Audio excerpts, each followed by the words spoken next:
Hi, my name's Shawn Chaler. That's my friend Chris Ford, aka the Objective Geek of YouTube and Blue Ski fame. And welcome to Avatar: The Last Podcasters. The This week we're going to do another episode revisited.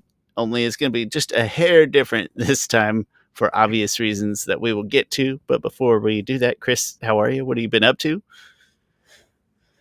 I am doing good. Recently I went to go see the new Superman movie, and I really liked it. Not a love yet.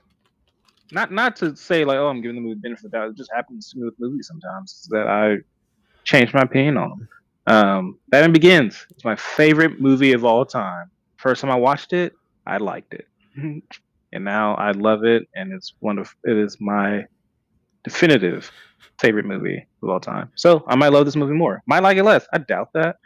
But anyway, really like the movie. Really get Superman right. Not to say that other movies didn't get Superman right. Just this movie gets Superman more right. And to Writer. defend and to defend those other movies like the Snyderverse and stuff, Man of Steel. I think Man of Steel is like clearly better than this movie. Man of Steel is a 10 out of 10 to me. I wouldn't change really a single thing about that film. I think the film is amazing and it's great. But this one is like a better Superman movie. Like if you want to get an idea of what Superman is, what he stands for, what he means in his 80 something years of existing, almost 90, then this is the film to watch. I need to go back and watch Man of Steel because I've probably only seen that movie one time. I remember liking it, but then just every time I hear you say it like a 10 out of 10 movie, I need to pay better attention. I guess I will say Oh man, it's pointless to let's say rate something. I'm going to say rate something in kind of a casual sense, like it doesn't have to be a literal rating, but it's impossible to like put a finite like review or thought process on like a movie or something. And then if you come back to it 10 years later, and if that's still like the same, have you changed as a person? Like, did you grow? Did you experience anything? It's not that it can't be the same number, but if your feelings on yeah, that movie haven't changed a little bit, what'd you it's do funny. in your 10 years? You know what? That's actually really interesting, especially we talk about the episode topic we're here, talking about Bato the Water Tribe. Mm-hmm. Not that I'm transitioning yet, but like BVS, I I liked Batman vs Superman the first time I watched it. Second time I watched, I loved it. I watched a couple of weeks ago, and I was like, man, I do not like the first half of this movie, like at all. Well, it's a Like, and I long watched movie too. That's a big like. and And I so there's two versions of the film because Zack Snyder does this for some reason. Uh, there's a theatrical version, and then there's the ultimate cut of it. I think Zack I Snyder watched. played Pokemon as a kid, and he's like, "Well, we got to have the red version and a blue version, and then the yellow Yeah. version. That's the good one." So I watched Ultimate Cut before, and I was like, this doesn't make the movie any better. And I recently uh, talked to other Batman fans. Many Bat fans consider the Ultimate Cut way better. Like, oh, it clears up these plot points and stuff. And I'm like, it makes the movie 30 minutes longer, and it makes Batman even more murderous than he was already. And those were two of the things I hated with the film. Granted, like subjectively, that's a subjective thing on the Batman killing mercilessly thing. It shouldn't really impact. The thing is, it does though, because Batman shouldn't. To me, it makes no sense that Batman doesn't have a no kill rule in that movie. It would make more sense if Batman had a no kill rule, right? Like, sure, he still does his. He's still dangerous, of course. Still breaks bones and stuff. Um, but it'll make more sense if he had a no kill rule, except for Superman, because he sees in his head Superman is not a human. Like I have to, like he is disassociating himself This is with not a person disassociating who's a threat to with other things. persons. This is a alien entity who's a threat to Yes, all humans yes, he simultaneously. is. Yes, he is an it. And then the end of that, fight, the whole Martha thing, which I think is brilliant. Honestly, I've never had any issue with it. I think people blow that out of proportion way too much. They do blow it Him, out of proportion. I'm not gonna let it slide and say that it's fine. Like, it's a little soft, I think it's one of the but brilliant it's things fine. because throughout, no one in comic in the 80 some years these characters have existed has connected those dots that Bruce Wayne and Clark Kent's mother shared the same name. Like we all knew that, but none of us like was like, oh, isn't this an interesting thing? And Zack Snyder was like, hey, someone didn't realize this. I'm gonna Maybe make it the focal point maybe of the answer to the question is no, it's really not that interesting. Chris, I know 30 I. Marthas, I swear. But these two, so anyway, that moment humanizes Superman to Uh, Bruce, so then he decides not to kill him. When Batman has already been killing, he's killed like 30 people before this. It makes that arc less impactful. yeah. Anyway, so now when so recently I watched the Ultimate Edition of it because through the recommendations of other Batman fans, when I watched it, I was like, I don't know if it's because of the Ultimate Edition or it's because the first half of the movie is just it's just Wasn't that not movie as good. already Uh, 2.5 hours long yes, before the 30 extra minutes? yes, yeah. So I'd like to go on record saying I haven't watched the Ultimate Edition. I you probably don't need should to. just to do it, Oh, because I haven't seen the movie in a long time. I'm okay with BVS. I will. We had the conversation with John on one time, and I really enjoyed it of our favorite like Batmans. I'll say that yeah, Ben Affleck Batman, seems like the biggest waste of potential because of all the Batmans. absolutely, He absolutely. looks like a guy who could be a playboy billionaire and beat the shit out of you. He looks like both the one biggest what's above qualm, the one biggest gripe, whatever's above qualm issue. Ooh, we don't have grape in there, but We don't grape know. should Maybe be. gripes under qualm. I can't decide.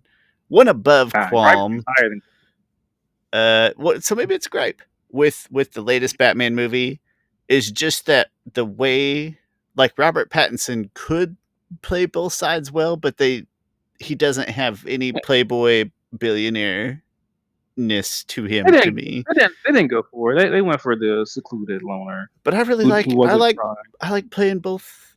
I Yeah, really like it when and so Ben I maintain that Ben Affleck is like the biggest wasted potential yeah. because nobody's scared of Michael Keaton. Like I don't look at that guy like that guy could beat me up. You know who That guy looks was like wearing a black turtleneck with jeans on I could push that and a guy over a curly, ledge right now and he curly. wouldn't even put up a fight. It's the curly head. I don't know why it is the curly hair. Yeah. And yeah, that's just one of those. So, but I haven't seen BBS in years, so maybe I should just go and watch Uh, one or the other, that, just yeah. to see. That movie probably did. In retrospect, I think that movie killed the DC EU, as it's called. Um, because it's like one thing. Why would you kill? One thing I hate how Snyder fans are like, oh, end of like Zack Snyder was giving it to us at the end of he was giving us everything fans claim they want, like a Superman more hopeful and stuff. It's like or in a Batman so and so. I'm like, well, he had 3 movies, which is in a total of say 2, 3, 5, like 9 or 10 hours to tell whatever It's a story you want to lot of screen tell, time. and he told the story he wanted to tell, and that's not the story a lot of fans wanted. I But would anyway, this new say Superman it, movie, and I did not like Jesse Eisenberg in that role that is, whatsoever. It's a weird fit to me. yeah. He would have been a great Riddler. He was playing. If he It was playing would, the If you just said yeah, it would that's make the a better Riddler, Riddler. Yeah, that's yeah, a good. That's a that feels a way more natural fit to me personally. More natural than say Jim Carrey, for example. Which people we tease like Batman and Robin, the movie a lot, and most people did, rightfully so. But it wasn't all that long ago. Like Gio's definitely here, and I tried to watch that. Maybe I was given blood or something. Like if it was on TV, Batman Forever, the Val Kilmer one hmm with Jim Carrey's Riddler. That's a yeah. really hard watch. Also, that is a difficult one to go through. I think Batman and Robin is way harder. It Like they're is. It both is. like it's kind of like when people put Dragon Ball Evolution in the same vein as the last Airbender, Uh-huh. and I'm like, no, Dragon Ball Evolution is so much worse. than The Last Airbender. Like it's to me, there are some redeeming qualities to The Last Airbender. Also, that it is essentially telling the same story as book one. Like they didn't deviate that much story wise. Sure, the actors suck, except for Yeah, good they stuff picked there. some weird things to deviate from. But Dragon Ball Evolution is like it doesn't feel like Dragon Ball Z at all. Like it's not Dragon Ball Yeah. Z. Last It's Last Airbender is what I would describe as a very bad movie. Dragon Ball Evolution, you could make a decent case to me, at least in my limited scope, that is the worst movie of all time, and I wouldn't have a great comeback to that story. like if Sorry, you said greatest theatrical released yeah, movie. if a movie with at least $50 million budget, Yeah, it yeah. might be the worst You could make a pretty movie good of all case, and I wouldn't be able to be like, well, what about this movie? Because I can't think of one right now, Chris. time. Like, honestly, even the Sony like Spider-Man villain movies, yeah, those are better than Dragon Ball Evolution. I'm not familiar enough to know for sure, but at a glance, I'd be like, I'll take my chances, you know? Yeah. But anyway, speaking, we do need you and John had great opinions on Superman, and I need to. Heather's watching through those movies while she breastfeeds, in on your HBO Max upstairs. She because she wanted to watch everything else before she watched the latest Superman movie, and so she's watching through. Yeah. So I should watch through, and we should pull John in and do a little one-off episode. That'd be fun. Yeah. When I said one-off episode, it turned into like 2-hour No. fiascos, but We're the gonna good argue kind of about fiasco. we're apparently gonna argue about Superman because John hated it. But is But that's there not funny. I love disagreeing with people because I love disagreeing with people that I love having different opinions from people that I respect and that are friends of mine because we have good conversation. Uh, John's and a so it'll be fun. yeah, John's an easy guy to have that kind of. There's plenty of people where I don't want to talk about anything that we disagree on because I just want to talk to those people. But talking about Superman with John, I'm sure I'd be completely fine with that. Uh, We did it, but that was fun when we did the Batman. Where I feel like we do every single Batman movie we made. I feel well, like, I mean, it started off as just reviewing the Batman. Then and then we did like a one-off, like 15-minute part where we ranked all the Batman movies. because I've since changed my opinion a little bit on Batman Returns for the better. While we're talking about growing as people, Oh, at the time we yeah. were all iffy, think like, all right, well, people like it more than it deserves because DeVito and Walken and all that stuff. And we all said it is weirdly And horny, and it is. It's a Piper, weirdly horny movie. But that the one, show. it is.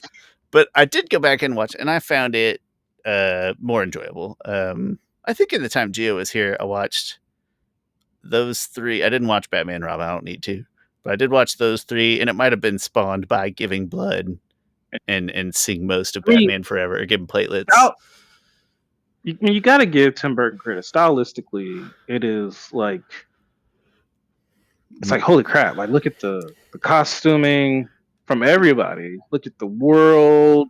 Like It's sure, very these characters feel memorable. detached from their comic book counterparts, but like It's like like they a made take. yeah It's like an author getting the license and doing his own take on a Batman. It's not like somebody doing a Batman movie. It's like somebody creating a new Batman yeah series. You know, yeah. and it's I don't know. It's got a consistent style, but it's very unique. So it's like it's eye catching, but not just because it's just stupid for the sake of stupid. It's like no, it all fits a vibe he's going for. Anyway, I like the second movie maybe more than I would have said in that video. I think. Anyway, Chris, what else? You any action figures? No, I haven't got. I go through my ebbs and flows with it. I recently replayed through. I always need something to do after the kids are asleep, and so recently it's just been replaying Tears of the Kingdom, and now I want to go. For some reason, I'm gonna go back through. I think I had such a good time. I'm gonna go back through and play Breath of the Wild. I haven't replayed that one in a while. I think that Breath of the Wild is probably going to be a hair. How am I going to word this? It's going to be a hair less replayable because I think there's more fun things to pick up and redo in Tears of the Kingdom. But I think I'll always have trouble separating. In my mind, I'm just always going to put them together and say that if you vote for those or rate or review or whatever, like you don't even have to separate them. You just get them both and play them both because they're great, amazing games. Speaking of which, they just announced the cast for the live action Zelda movie. Oh, no kidding. Anybody? Well, they announced Lincoln Zelda. Anybody we know of I or don't. have heard? No. All right. Well, I if saw, you I don't know him, I saw sure as all hell don't. the actor for Link was in The Hunting of Bly Manor, which was I don't know if you ever watched those Netflix series by Mike Flanagan, who's a director slash writer. They're Of scary. all, They're like horror series. They're really good. Like they're really like they're character driven, but also scary, which is like the perfect horror thing you can watch. Um, I've had Netflix of all but the things that I steal from you and from other people, mostly you. I have had Netflix the least, so probably like that's not familiar. But so the, I like really campy horror when it's really campy and like slashery and silly on purpose. And then I like horror when it's not. I still like. I don't want to say it doesn't take itself too seriously, but not like Saw or like the gore porn type stuff. It's like if it's a story that happens to be horror, but it's a good story, I take that too.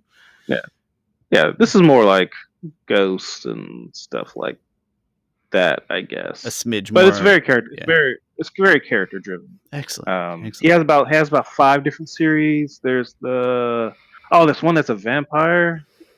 Great, great. Oh gosh, good stuff. Oh man, great stuff there. Um, it's called that one's called Midnight Mass. Um, then there is because the the the preacher comes. It has like the preacher comes back. Somehow he becomes a vampire, and so he has to have mass at midnight. Um, anyway, and so there's just different. Anyway, great series. There's a Hunting of Hill House. That one's one of the best. That's one of the first ones. The Hunting of Bly Manor, also good.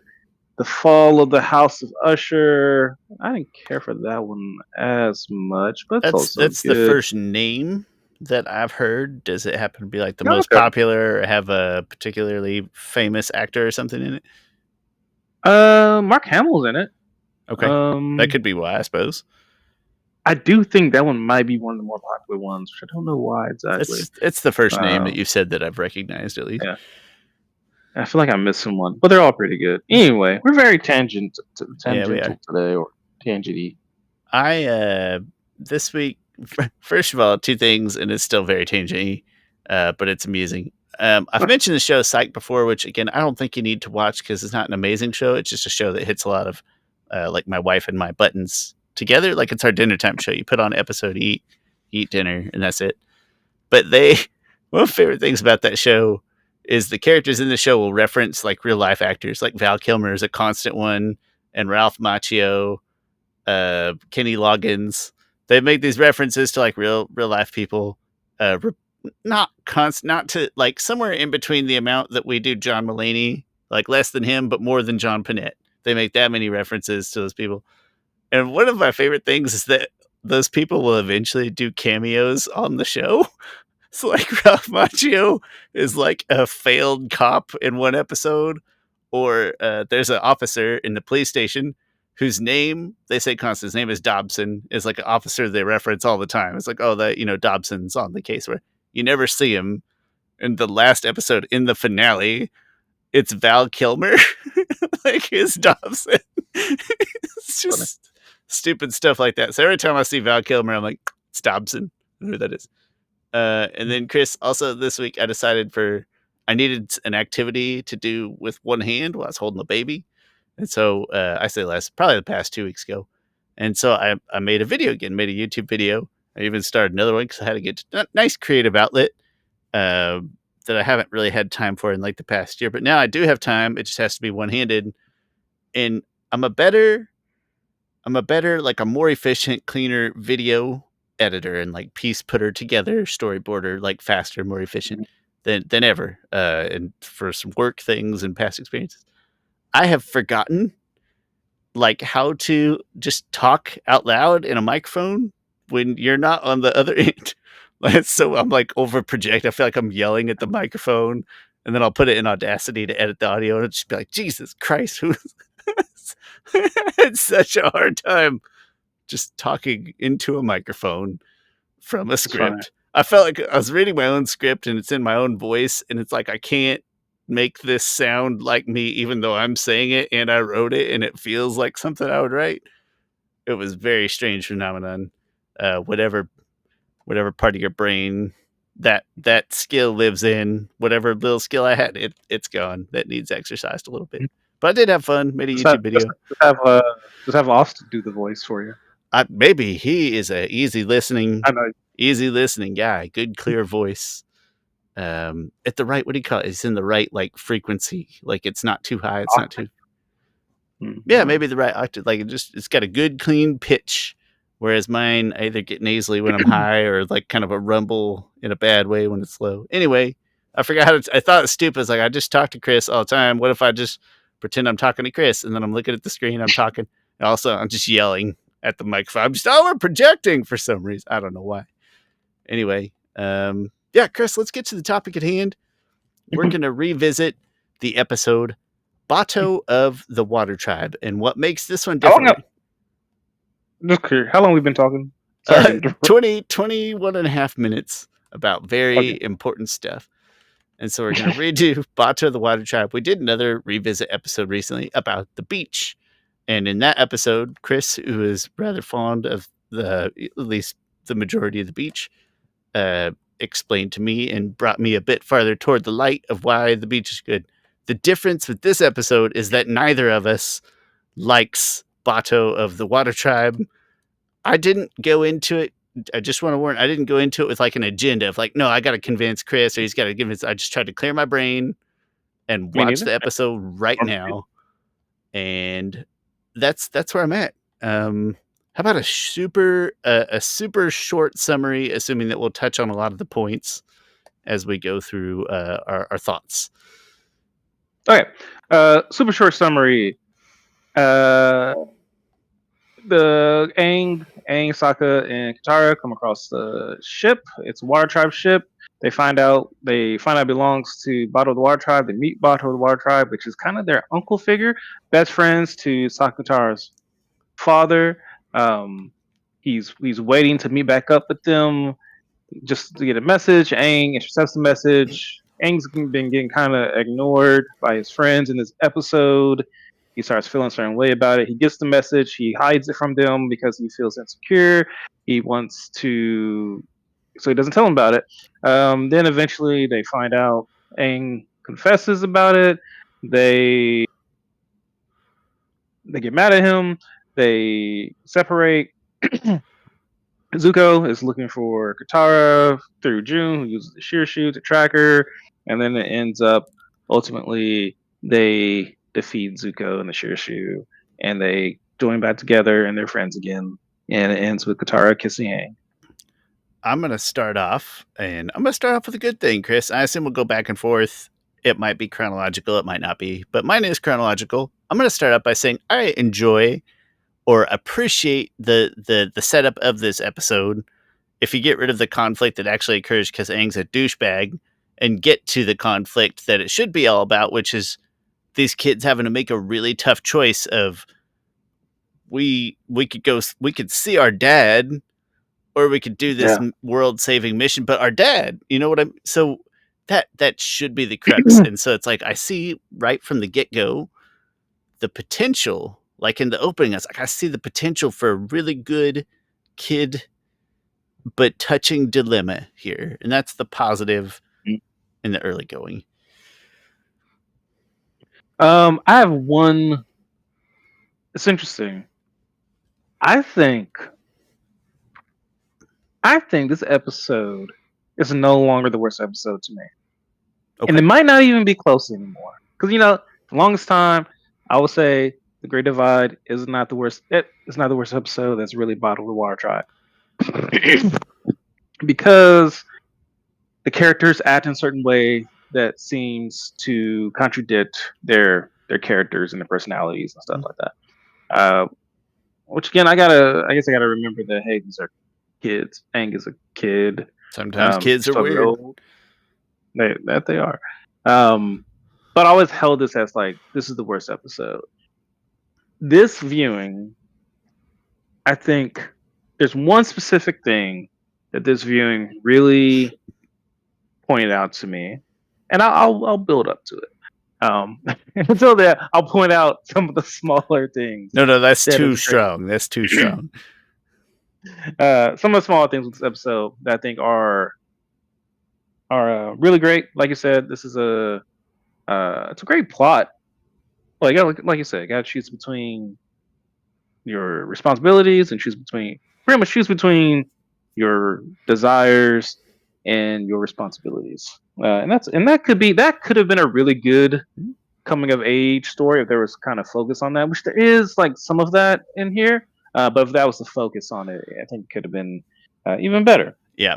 I know Um, if it sounds like, well, obviously they should choose the world saving mission. It's like, okay, but I just watched an episode of the Rings of Power where flipping Gandalf and Tom Bombadil, which case I don't know if you're a Lord of the Rings universe guy. Tom Bombadil is like he's like nature manifest. He's a being. He just looks like a person, but he's like nature manifested as a person, and he lives kind of outside the laws and stuff, but he lives in reality. Anyway, Gandalf, who everybody knows who Gandalf is, was like, well, if I don't go save these little girls, who's going to say there's two little girls that he's like traveling with, little hobbits?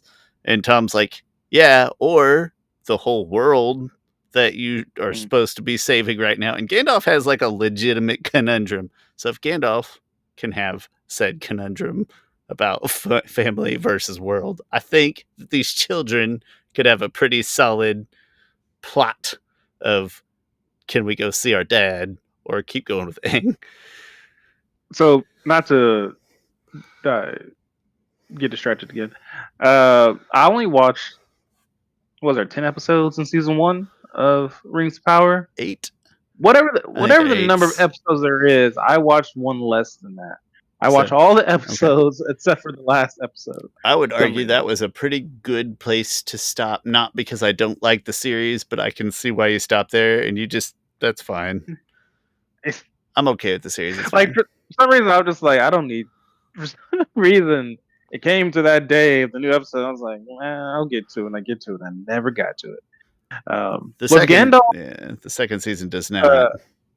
was Gandalf the did it turn out that the weird guy who was with The stranger, the the bearded guy who essentially fell out of the stars. yeah, was he Gandalf? That's Gandalf, yeah.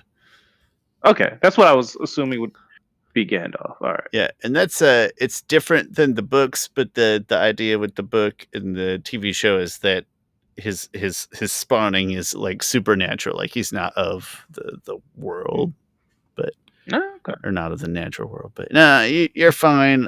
The second season was really slow. Like it was the longest 8 episodes ever. But anyway, I digress. My first point is that the action's really good in this episode. Like Hmm? the even if it's the Shirshu and Appa, but especially the Aang versus Zuko fight in this episode is like really great. Like the choreography and stuff, like the fighting around the well. There's a storytelling aspect. I love a good fight where there's like a story being told in the fight, like subtextually. And so like in that, there Zuko and Aang are fighting over the necklace. I love when Aang like gets it, like he grabs it with his foot, and then he grabs out the air from his foot, and then he lands in the whale, and he shoots the water up. Uh, so I really like the action Hmm? in this episode. That's something I hadn't appreciated. I want to go on record of saying I don't think I ever came away from the Great Divide as being slightly worse than Bato. I am a little higher on Bato now, but I think it's still my second least favorite episode. But I did like the action as well, and I think I forget. I think I forget the proportion of annoying Aang plot to other Yeah, stuff. I get it misconstrued in my head of how much. yeah. All right, what else you got? So I didn't know I didn't like the fact that they actually did leave because another kid made a mistake. or that whole plot. I still don't like that plot point of like, yeah, Aang's just being a little shit, and then they kind of reacted maybe not the most intelligent way, but they're kids, like, oh, okay, whatever. And then this is gonna be one of those things where Chris is gonna say, Shawn, why would you focus so much on that thing? But it did bug me. Is like we get June, who's on this cool sheer shoe, and that's great. I like June. I like the idea that they go to not a mercenary. What's the word? A bounty hunter. I think that's cool. I Yeah. think it like, hey, it's a fun way to bring in a side character, see a new fun character. They happen to be at the one little convent, the one little monastery that makes perfume. That's where they happen to have all this go down, Chris. That was really Yeah. that was that was that was hard for me to be like, that's how they get around the sheer shoe. That it couldn't be like a Sokka stink bomb or yeah, I don't know. That was like a little bit too True. like Ooh, a stink. Oh, you know what, Sean? That would have been because even it could have been. Oh, never mind. I was gonna say I was confused. Later on in the show, when Sokka reunites with his dad, they create those stink bombs. Um, and or we you have could do where Sokka invents the stink bomb, and then later he finds out that his dad has like took his design and like has hmm? used it and stuff. So And maybe you could do that, but that's like we haven't gotten to that air temple episode yet at this point either where they do they use stink bombs then or is that way late? No, in the air temple episode with the that's at the end of the that's like 4 yeah. episodes from the finale. So I'll say that's qualm level. It wasn't serious. It was just a bit too silly, and there could have been bigger. But that does bring me to another thing that I liked, which is they cover a lot of geography in this episode, which is always fun to me. Like there's a fair amount of gallivanting going on. You get the beach, the water True. tribe tent, the monastery, the forested I get yeah, some forested area where they meet up with June. You know, they cover some different territories, and that's usually a bonus to me. So that's a positive. What else you got, good or bad? So I was trying to look up what the heck is the Shirshu a hybrid of? It says Hmm. it's I know mole is one of them. Okay. But one thing I like about his design is that it reminds me of a German Shepherd. And German Shepherd is my favorite type of dog. Hmm. Just with the brown undercoat or not undercoat, brown bottom, black top. Hmm? Reminds me of a German Shepherd. I think the sheer But shoe's a cool design. So I don't know, like a mole, but like in an anteater shape, kind of. yeah, must be a mole, an anteater. I was thinking that also, but I can't find what it is. Do you want to look at the anatomy? Whatever. I'll find out. Other thing that I like about this episode is okay. I said that. Just June. It's great meeting June. There's one. There's one very comedic scene that I laughed out loud today for some reason. So after Sokka and Katara gets hit with the saliva or venom, or whatever, that paralyzes them. Sokka's like, oh, and like there's fighting going on above them. They're like leaning up against a wall, and Sokka's like, oh, I think I'm starting to get some feeling back, and all this debris falls on him. And he goes, ah, like, like no, that's so funny. I mean, like, it's feel like had his feeling not come back, he just would not have felt Hmm. it, and as soon as it came, Like when you get a tooth pulled and you're numb at the time, and then it hurts later. yeah, yeah. Uh, Yeah. another bad thing for me, and I kind of touched on it previously. I think that they maybe reacted kind of poorly, and that Bato. I want to feel like Bato would have steered them a little better before they all literally were like taken, like off and gone. I feel like Bato, as an adult, should be like, "Hey, he's a kid. He's some rough stuff going on right now. He made a mistake. Maybe forgive him and stay on the Father, world saving mission." Fathers be like, Did I just leave a 12-year-old alone to himself? Like, I get that he's the Avatar, but He is you guys are leaving that 12-year-old by himself. to go save the world. While also, Chris, the counter of that too is that means I'm bringing these two children into the front lines of battle. It's, they could have been with the Yeah, true. Avatar. I'm gonna take them to war, and that's good. All because a 12-year-old did a 12-year-old thing, albeit stupid, but like I mean, I, he does bring them around at the end. it Um, does. But but but it could have been there. There could have been some conversation. He could have nudged them earlier and then fully nudged them again. yeah, something could have. And so again, that's the time spent on that in the episode maybe gets misconstrued in my head, but the weight of Yeah, it as a plot point, it deservedly is like the biggest decision in the whole point of this episode, and it's handled pretty weirdly. And so that was still maybe my biggest negative. yeah. All right. My biggest positive, Oh, biggest. biggest positive. I mean, I don't have that much more I great would have stuff that I I love would have about guessed the that the episode. action was the big positive, but all right, go ahead. I already talked about the action. I just assumed that was the biggest part The that we weren't given any credit to. oh no, I mean it's good. It's great.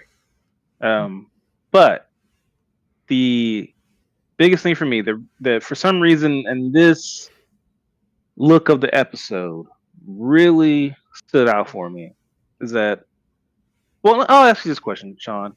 How many episodes do you think are like Sokka centric episodes that are like I think of Sokka's master and Uh, the maybe the the penultimate episode of the season 1 finale. yeah, Um, yep, the one with the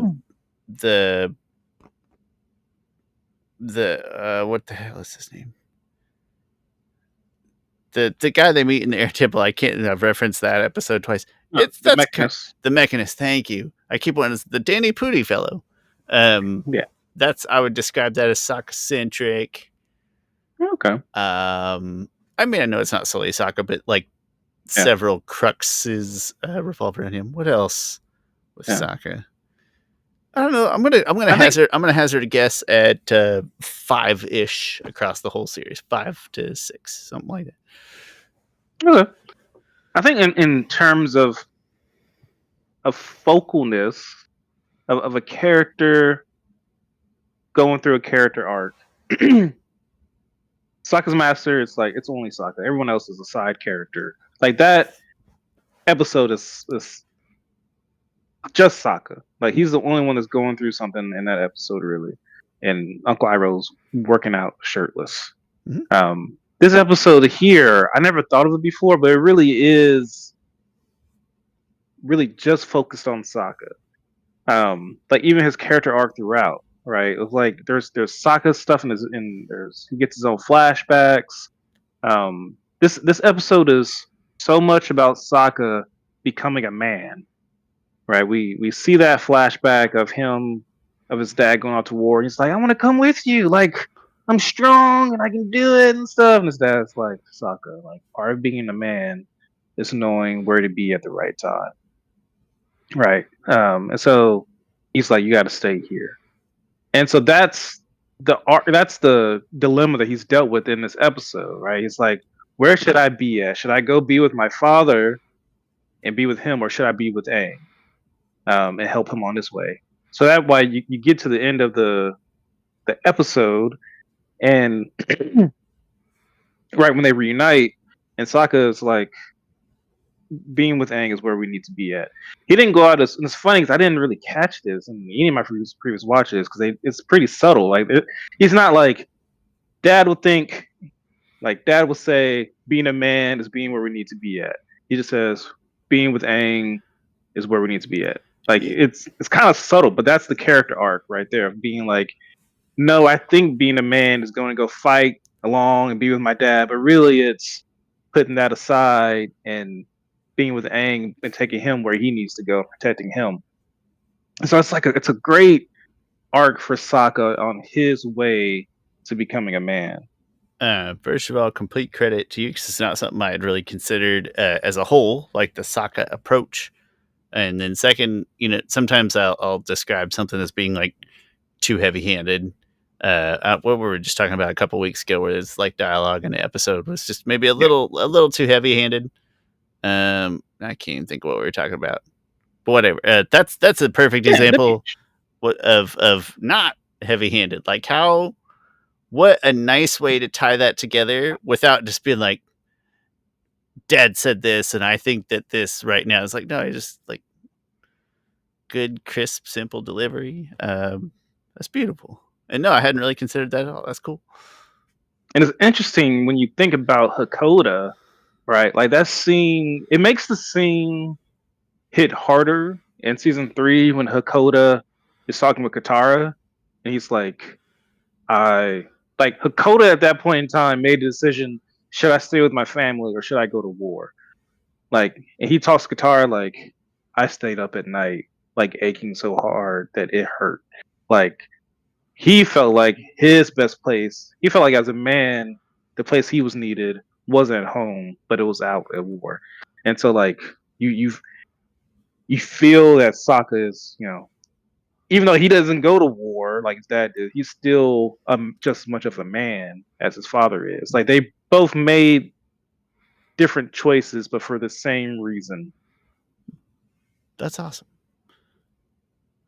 Um, I don't know if I have any additional contributions, good or bad, left. Chris, do you have anything else to glean? Any specifics to glean from this Um, before we? to go with the soccer man stuff, like the ice dodging stuff, because like that's like, oh man, like coming of age. Like this to me is like a coming of age soccer story, and part of that is the ice dodging experiment. And I like the Hakoda's like not Hakoda, Bato, the titular character, even though he's not. It's funny, he's not that important. Not I mean, really. he's important, They but needed, he's a device. yeah, they He's needed an a additional familial connection because yeah, mom's dead and dad's busy. They needed something, yeah. and He's just a plot device, really. yeah, that's Um, fine. yeah, that's fine. I wouldn't change much of. He does what he needs to Yeah, do. But I like how supportive he is. Like he's like, oh, Sokka, you haven't done your ice dodging, like, and he like immediately realizes like, oh, it's because we've been at war. We haven't had time to do these traditions that we love and are accustomed to. And he's like, you know what? I'll take you out myself and do it. Like I just think that's really cool. yeah, that's awesome.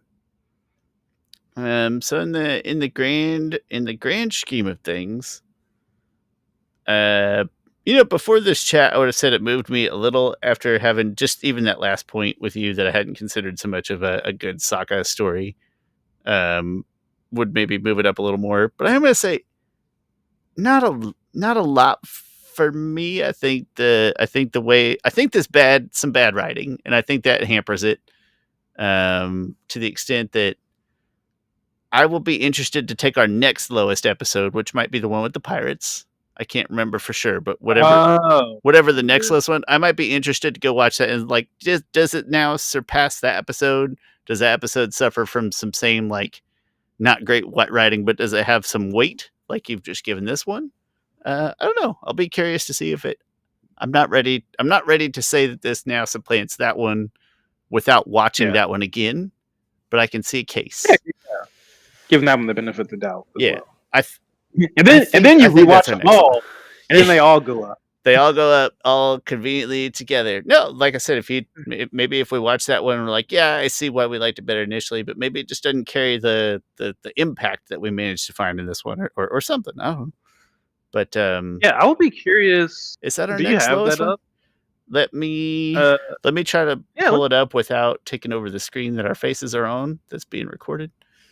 Maybe we should redo the scores as a revisit. Ah, I'm not Um, opposed to that concept. As we mentioned earlier, if it's been 5+ years, and if you haven't changed or added something else, I think I just don't think you're growing. I don't know how else to say it. I think from a while you're looking that up, I've been trying to put together, and this Kitsune story and looking up different story aspects. Like if you look at this episode, like it crosses off so much things about character development and lies you tell yourself and things like that. With regards to just Sokka, the Aang stuff, I can't defend as much. I can only defend to the point of saying like he's a 12-year-old kid, and it's I guess reasonable to think he would react that way. Um, uh, some of it's still a little fishy. Yeah. To leave a 12-year-old by themselves, but also It's not the worst writing in the world. I should clarify that. yeah, Yeah, it's like the worst yeah, thing ever, just relatively speaking. It's clunkier. yeah.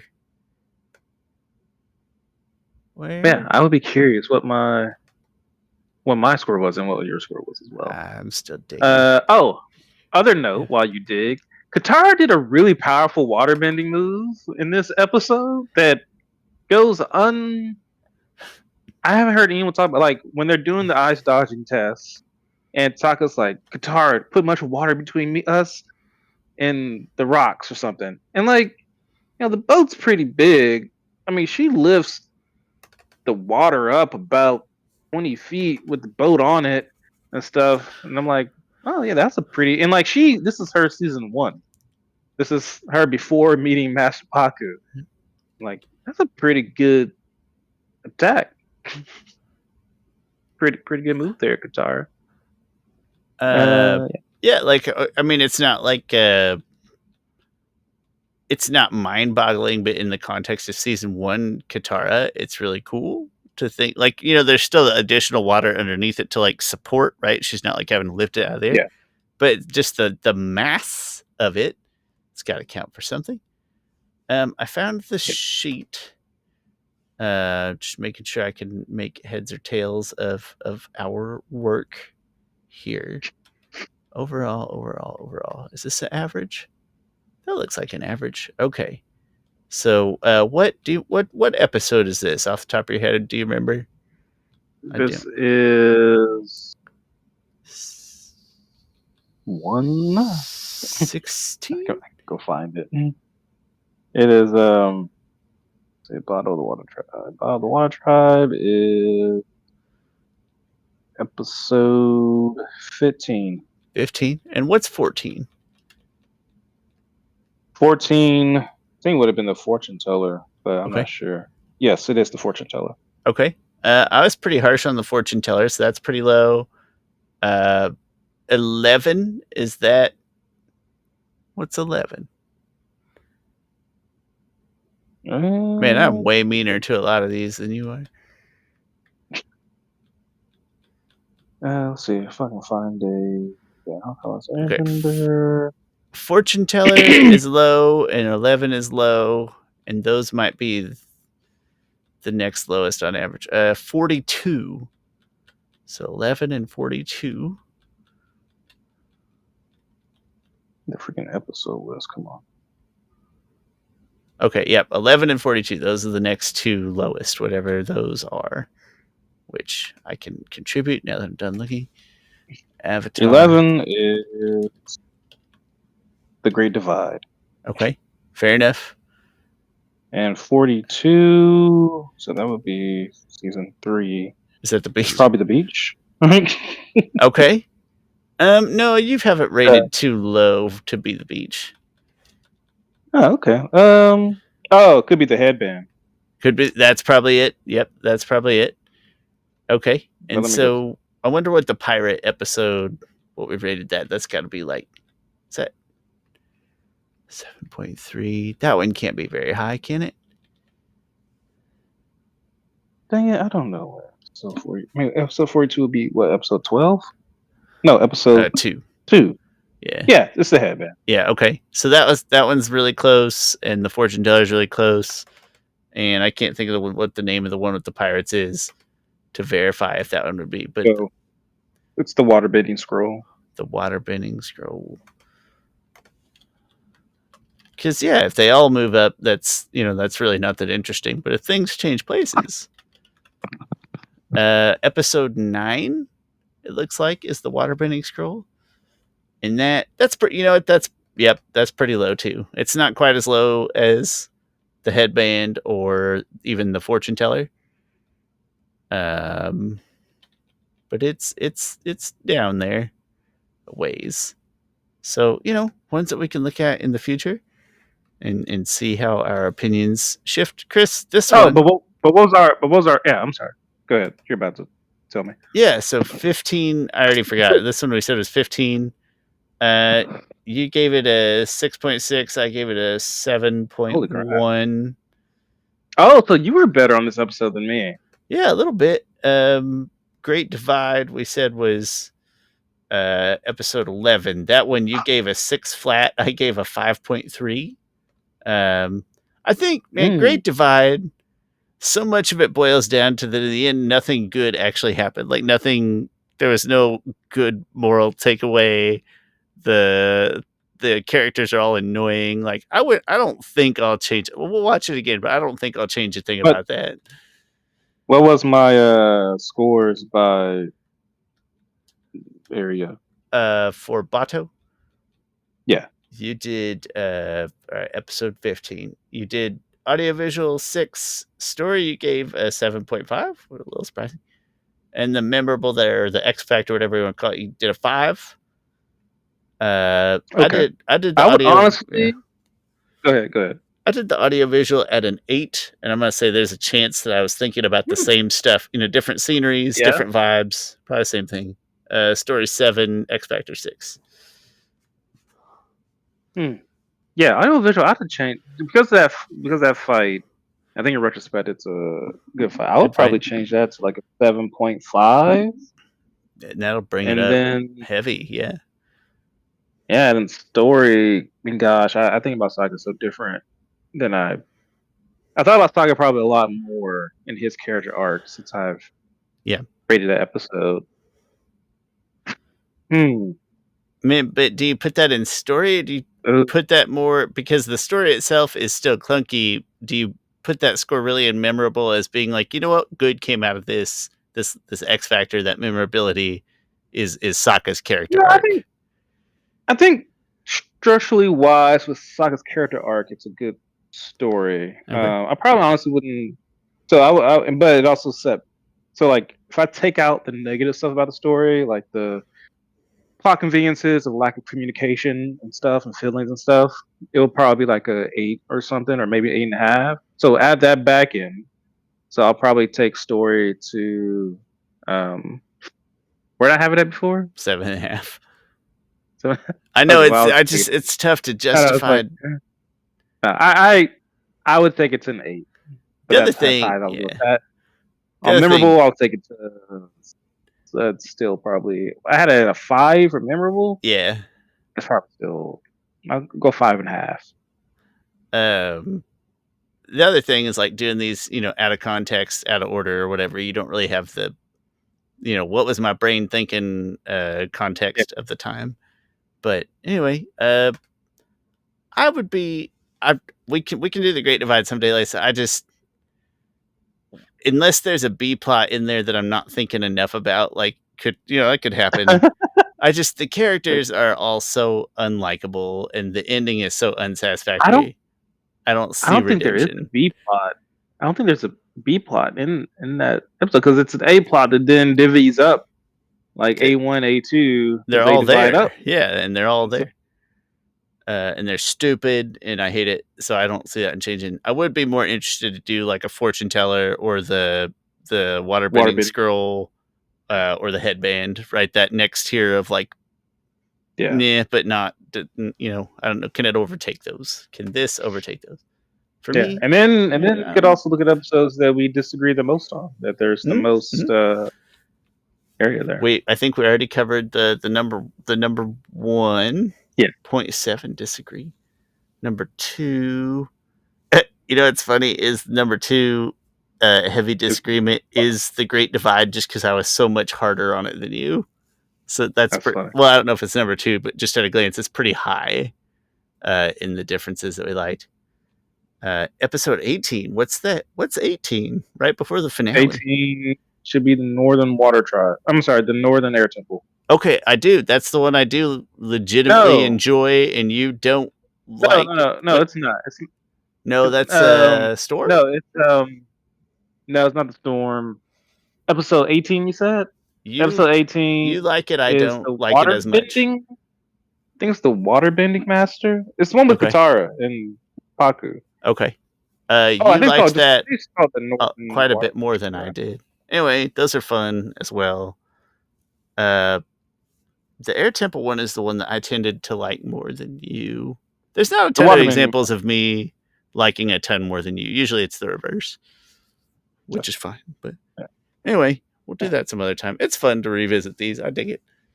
And Chris, next time though, when we have a little more time, because I think it'll be a Ooh, bigger what do we? discussion, we'll do beginnings from Korra, because that's Yeah. probably our biggest like overall divergence. What do we have for imprisoned? Episode 6. Episode 6. Why is that name and even ringing a bell? You've got 7.3. I've got 6.6. That's a 0.7. That's a pretty big. A lot of our differences are 0.2s, 0.3s, 0.4s. So anytime I'm seeing like 0.7 and above, Yeah. I'm considering that pretty good size. Because that's an episode that when I come across, I'm not like, oh, I can't wait to watch this episode. I'm just like, oh, okay, there's that. Yeah, I was harder on it than you were though, for whatever Yeah, reason. that's the one with the Earthbenders locked up. But we're parallel in it, which usually tells Oh, me like, so like if you did a 7, a 7.5, and a 7, and I did a 6, a 7, and a 6. So it's like we're far apart, but we feel similar. Those yeah, those tend to be yeah, validating to me of like, oh, we're weighting yeah. things different. But anyway, oh yeah, see, we're about to our next 30-minute marker, so I'm gonna say, Chris, final thoughts. Um, I found a lot of enjoyment watching this episode this time around. That I will no longer say that Bottom of the Water Tribe is the worst episode. I will feels bad because I hate just agreeing with the masses so easily. But I would probably say that yes, the Great Divide is the worst episode. Maybe we don't gotta rewatch that one. Thanks for being here, everybody. My name is Shawn. That's my friend Chris Ford, aka the Objective Geek of YouTube and Twitter/X/Blue Sky fame. And this has been Avatar: The Last Podcasters. I'll put the stuff in the description. Leave us likes, comments, thumbs ups, positive reviews, say nice things to us, click bells, whatever. We appreciate all of it. We appreciate your time and being here. Thanks. We'll see you next time.